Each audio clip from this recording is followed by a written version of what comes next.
Hey fast bikes readers, it's Phil here with the awesome Ducati Diavel, a little bit later than I had planned, but as they say, better late than never.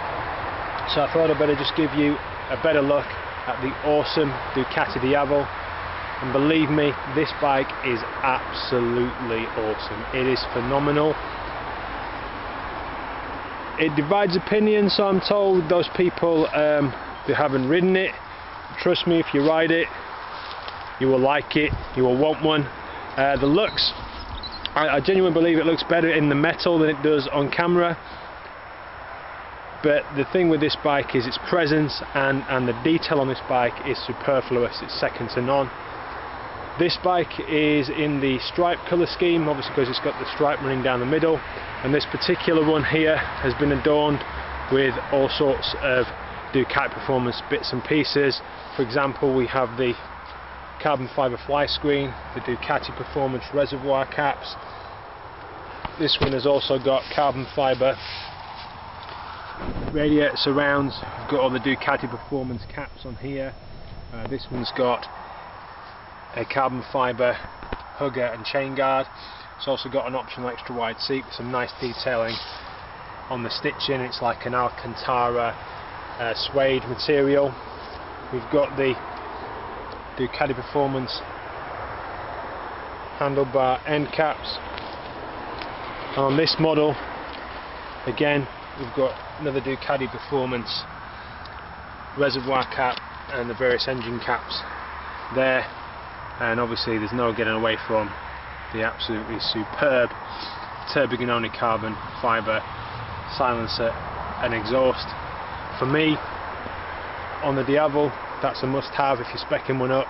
It does divide opinion because it is very loud, but for me it makes the bike, it really suits the bikes. You're going to have a bike like this, you've got to go all the way. It's absolutely something else. This bike as well is being an absolute stupendous machine to ride, having great presence, and in my opinion looking absolutely on the money. Is quite practical on this one. You've got the Ducati safety packs, you've got fully adjustable suspension, you've got the Brembo calipers, but you've also got ABS, you've got the Ducati traction control, and you've got some switchable riding maps. I have to apologise about the quality of the camera, it's all I have at the moment, and obviously the state of the bike, but we are on winter roads, so they do tend to get a bit mucky. This bike as well, some other practical touches on here. You've got the adjustability of the forks and the rebound there, no tools required, you can just get your finger and thumb on there, change that easy as you like. There's also a big knob down here to change the preload on the rear shock when you're carrying a passenger, and there's these really neat swan neck passenger foot pegs. Another nice little touch is with this seat cowl, this just comes off and you've got obviously a passenger seat underneath, and this little piece here just slots out nicely into a grab rail for the rear passenger. One thing I really like about this bike as well are the rear lights, just nice and non-intrusive, and the indicators as well, just tucked away next to the radiators there. Detail on this bike, as I said, is fantastic. The Ducati badge there, it's all raised. You've got what could easily be just a simple stick on the back, it's a raised Ducati badge, and then even the fuel tank cap here is almost like a little bit of work of art in itself. The Ducati Diavel is keyless ignition. You've got this very Top Gun like starter switch on the right hand side here. All you do is flick that down, have the key in your pocket, which obviously I have, flick that down there and it springs into life. On the left hand side over here you've got the top and bottom toggle switches, the middle switch that doubles as your indicator, and the selector button there, the grey button on the top there. The top screen that you have here has all your indicator warning lights, neutral light, petrol light, etc. on the top. You've got engine water temperature on the right hand side, speed in the middle, and obviously time there on the left hand side. and what is now typical Ducati tachometer rev counter across the bottom there, and digital bars running from left to right. The bottom screen here is where you've got a lot more information. Only thing that I can really see lacking from this bike is a fuel gauge. However, it does have the reserve warning light, and then it does your countdown once you're in the reserve as well, so that's pretty useful. But that's the only kind of gripe I have with this bike. There's no all this information, there's no fuel gauge, but it's really a very, very, very small gripe in what is an absolutely phenomenal machine. As I say, I apologise about the camera quality. I don't know if you can see all this on here, but you've obviously got your gear indicator in the middle there. Across the top it's telling you it's in sport mode, the little square in the middle there. On the right hand side of that in green it tells you the Ducati traction control settings, minimum invasive to setting number 1, level 1, and on the right hand side it's 162 horsepower crank, high throttle response. This machine's also putting out 94 pound-foot of torque, and with the extra long swing arm, big 240 section rear tyre, it just all adds up to fun with a capital F, U and N. The switchable maps on this bike, you just press the grey selector switch and you can cycle through whichever one you want there, just by pressing the button.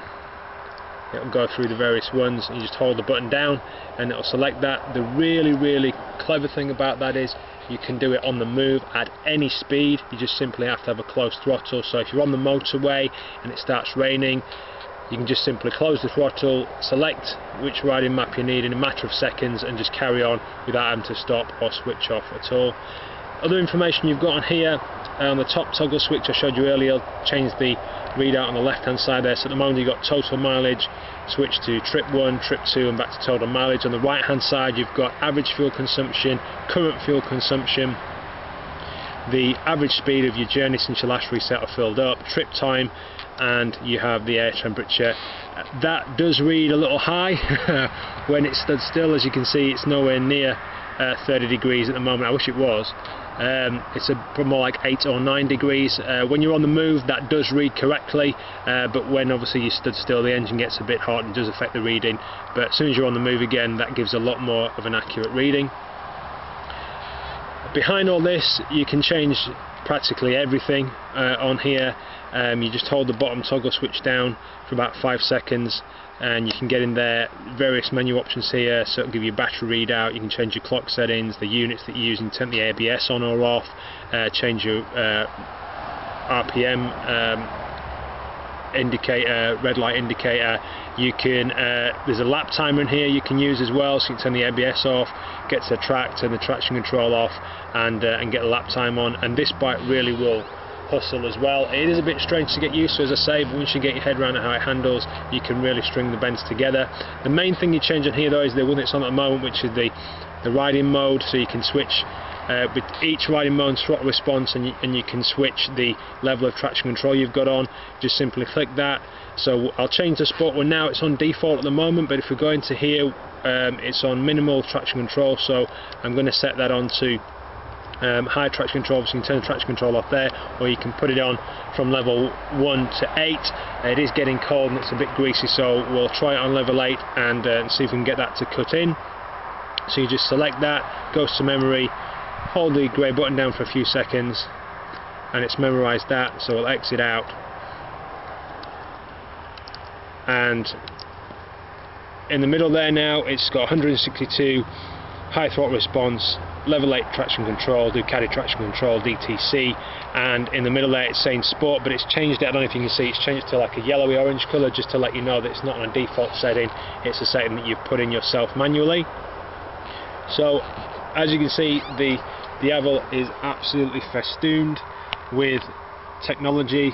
You can really customise this bike for your own preferences or for whatever given situation you're in, whether it's winter riding, whether it's a nice Sunday blast down your favourite back roads, or whether you're going down to the south of France or south of Spain to a track with your mates on their sports bikes and you want to have a blast around the track. You could seriously embarrass them on this bike. Does it replace a sports bike for me? No, is a simple answer. However, it would certainly sit alongside one in my garage, and I would not be surprised if I ended up riding this more. One last thing to do is let you hear that fantastic Terbiganoni pipe. So, in true Top Gun style, here we go.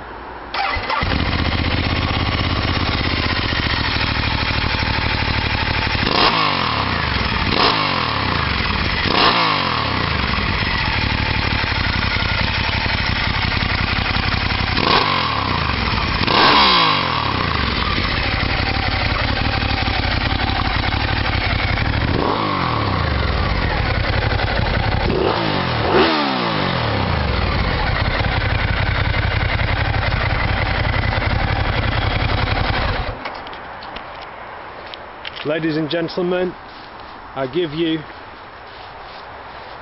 the Ducati Diavel.